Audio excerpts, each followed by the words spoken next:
మీ మోకాల నొప్పులకు ఎటువంటి సర్జరీ లేకుండా ఎపియాన్ పెయిన్ క్లినిక్ అందిస్తున్న అత్యాధునిక చికిత్స.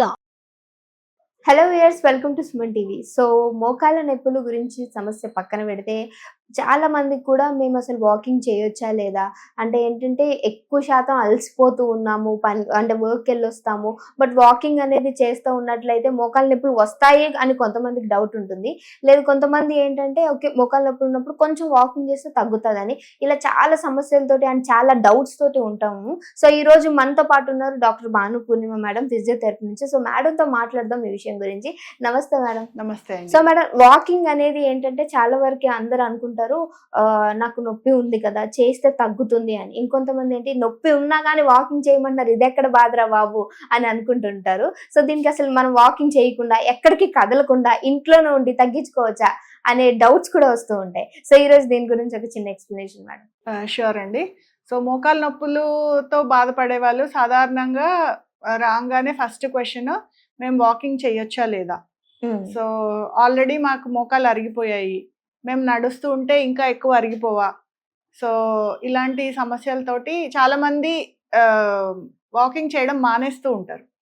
బట్ ఏంటంటే మోకాలు నొప్పులు ఉన్న వాళ్ళకి వాకింగ్ అనేది చాలా చాలా ఇంపార్టెంట్. సో ఎందుకంటే మోకాలు అరిగిపోయాయి అంటే దాని అర్థం ఏంటంటే మీ మజిల్ వీక్గా ఉంది అని.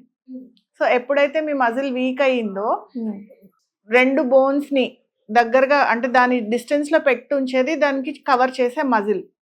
సో ఎప్పుడైతే మీ మజిల్ వీక్ అవుతుందో అప్పుడే మీ బోన్స్ అనేవి దగ్గరకు వస్తాయి. సో దాన్నే మనం అరిగిపోవడం అంటాం.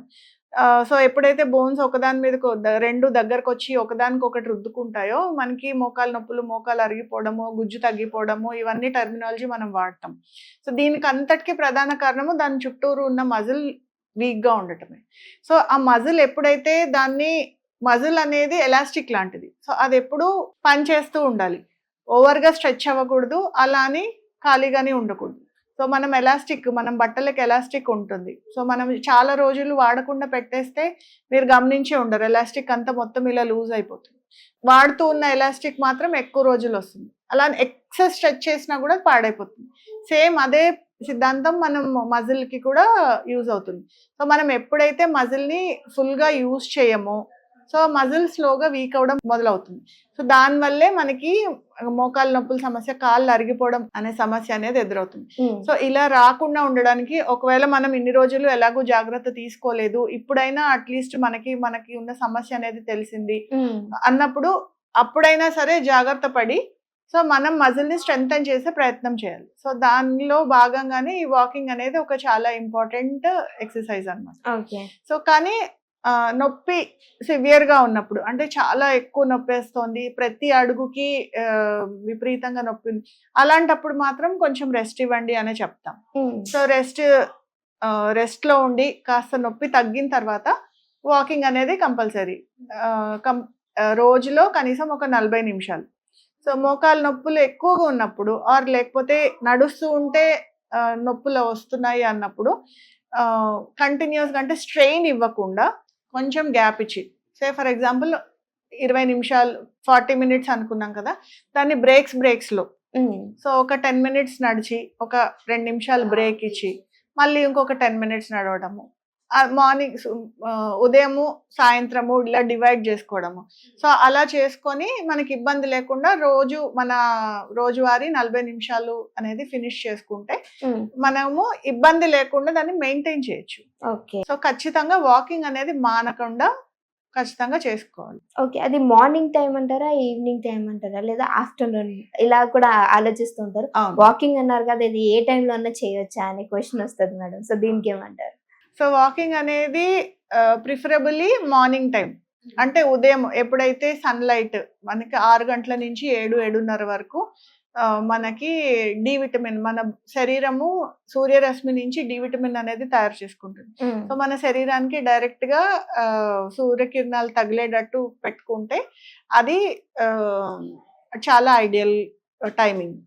ఒకవేళ ఆ సమయంలో మీకు కుదరటం లేదు, అలాంటప్పుడు మీరు వేరే ఏ టైంలో అయినా చేసుకోవచ్చు. సో కానీ బాగా ఎక్కువ ఎండ ఉన్నప్పుడు సాధ్యమైనంత వరకు చేసుకోకపోవడమే బెటర్. తర్వాత భోజనం చేసిన వెంటనే లేకపోతే ఏదైనా తిన్న వెంటనే ఇలాంటి టైమింగ్స్ లో కూడా వాకింగ్ అవాయిడ్ చేయడం బెటర్. ఓకే, అంటే తిన్న వెంటనే మీరు వాకింగ్ ఒకవేళ చేసుకోవాలి అన్నప్పుడు మీరు భోజనం ఒకవేళ చేస్తే ఏదైనా ఫుడ్ తీసుకుంటే అట్లీస్ట్ మినిమం ఒక 1/2 hour to 40 minutes గ్యాప్ ఇచ్చి తర్వాత నడవచ్చు. ఇమీడియట్ గా మాత్రం నడవకూడదు. ఓకే, అలా చేయటం వల్ల ఫ్యాట్ అనేది పెరుగుతుంది అంటారు కదా మేడం? తిన్న వెంటనే నడవకూడదండి. సో ఎప్పుడైనా కూడా మన బాడీ యాక్టివిటీ, మనం తిన్నాము అంటే తిన్న తర్వాత దాని ఎనర్జీస్ మొత్తము అది తిన్న ఆహారాన్ని డైజెస్ట్ చేయడానికి ఉపయోగిస్తుంది. సో అలాంటి సమయంలో మనం ఎక్సెస్ స్ట్రెయిన్ ఇచ్చామనుకోండి, సో మనకి జీర్ణకోశ సమస్యలు వచ్చే అవకాశం ఉంటుంది. సో అందుకే మనం పెద్దవాళ్ళు చెప్తూ ఉంటారు తిన్న వెంటనే స్నానం చేయకూడదు ఇలాంటివన్నీ. సో ఇలాంటివన్నీ సైంటిఫిక్ రీజన్ తో చెప్పినవే. సో మనం ఏదైతే యాక్టివిటీ ఎప్పుడైతే చేస్తామో బాడీని స్ట్రెయిన్ చేయడం, సో ఆ విధంగా. సో మనం తిన్నప్పుడు బాడీకి ఆ జీర్ణం అవ్వడానికి మనం సమయం ఇవ్వాలి. సో దాని తర్వాత అదే టైంలో మనం ఎక్సెస్ గా బయట నుంచి ఇస్తే ఎనర్జీస్ అనేవి డివైడ్ అవుతాయి. సో అప్పుడు జీర్ణం సరిగ్గా అవ్వకుండా జీర్ణకోశ సమస్యలు తలెత్తడానికి అవకాశం ఉంటుంది. కాబట్టి ఆహారానికి ప్లస్ ఏదైనా ఎనీ కైండ్ ఆఫ్ ఎక్సర్సైజ్ కానివ్వండి దేనికైనా కూడా కొంచెం గ్యాప్ ఇవ్వాలి. సో మరి ఇంకో డౌట్ ఏంటంటే చాలా వరకు ఏమనుకుంటారు, వాకింగ్ అనగానే ఫాస్ట్ గా చేయాలా, లేకపోతే కొంచెం మెల్లగా నడుస్తూ ఉండాలా, లేదా కొంచెం రన్నింగ్ లాగా కొంచెం ఇంకొంచెం ఫాస్ట్ గా వెళ్ళాలా, ఇలాంటి డౌట్స్ కూడా వస్తాయి. అంటే బేసికలీ నేను కూడా అదే ఆలోచిస్తాను, వాకింగ్ అనగానే మెల్లగా నడిస్తే సరిపోతుందా, లేకపోతే ఒక 5 నిమిషాలు నడిచి తర్వాత కూర్చోవడం, లేకపోతే మళ్ళీ చేయడం, ఇట్లా చేయాలా? సో ఇలాంటి డౌట్స్ వస్తూ ఉంటాయి. సో అంటే మోకాలు నొప్పులు ఉన్న వాళ్ళు ఎలా చేయాలి, లేదా నార్మల్ గా అంటే ఇంకా రాకుండా ఫర్దర్ గా ఫ్యూచర్ లో రాకుండా ఉండాలనుకున్న ఏ విధంగా వాక్ చేయాలి అంటారు?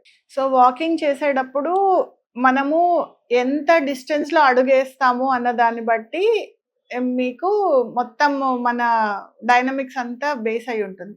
సో మనం ఎంత డిస్టెన్స్ అంటే ఇప్పుడు మన పాదము ఎంత డిస్టెన్స్ ఉందో రెండో పాదము దీన్ని దాటి ముందుకెళ్ళాలి.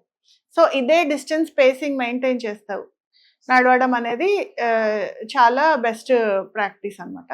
కాకపోతే స్పీడ్ అనేది మన ఇష్టం. సో మనము స్లోగా ఇవాళ మొదలు పెట్టినప్పుడు అంత స్పీడ్ లో మనం నడవలేకపోవచ్చు. సో మన బాడీ అలసిపోకుండా ఎంత కంఫర్టబుల్ గా నడుస్తామనేది స్పీడ్ మనం కంట్రోల్ చేసుకోవచ్చు. సో స్పీడ్ విషయానికి వస్తే తర్వాత రన్నింగ్ చేసినప్పుడు కూడా సేమ్ అదే ఫాలో అవ్వాలి, డిస్టెన్స్ మెయింటైన్ చేసుకుంటూ. సో రన్నింగ్ అనేది చేయొచ్చు. బట్ జాగింగ్ మాత్రం సాధ్యమైనంత వరకు అవాయిడ్ చేయండి. అన్లెస్ అండ్ అంటిల్ మీరు చాలా రోజుల నుంచి మీరు అలవాటు ఉండి చిన్నప్పటి నుంచి మీరు ప్రాక్టీస్ చేస్తుంటే మాత్రమే జాగింగ్ చేయండి. ఎందుకంటే జాగింగ్ చేసినప్పుడు మన నీ జాయింట్లో ఉండే మెనిస్కస్ అంటాం, అవి షాక్ అబ్జార్బర్స్ లాగా పనిచేస్తాయి. సో మనము అంటే ఏజ్ పెరిగే కొద్దీ దాని కెపాసిటీ అనేది తగ్గుతూ వస్తుంది.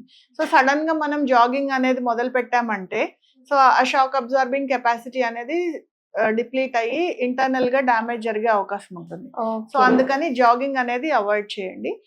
స్పీడ్ అనేది మనము మన ఎనర్జీ లెవెల్స్ ని బట్టి మనం ఎంత స్పీడ్ లో వాక్ చేస్తాం అనేది డిసైడ్ చేసుకోవచ్చు. బట్ డిస్టెన్స్ మాత్రము ఒక అడుగు డిస్టెన్స్ మాత్రమే మెయింటైన్ చేసుకుంటే మన బాడీ ఎనర్జీ డ్రైన్ అయిపోకుండా ఉంటుంది. ఓకే మేడం, సో చక్కటి ఇన్ఫర్మేషన్ మా వ్యూయర్స్ కి అందించినందుకు థ్యాంక్ యూ.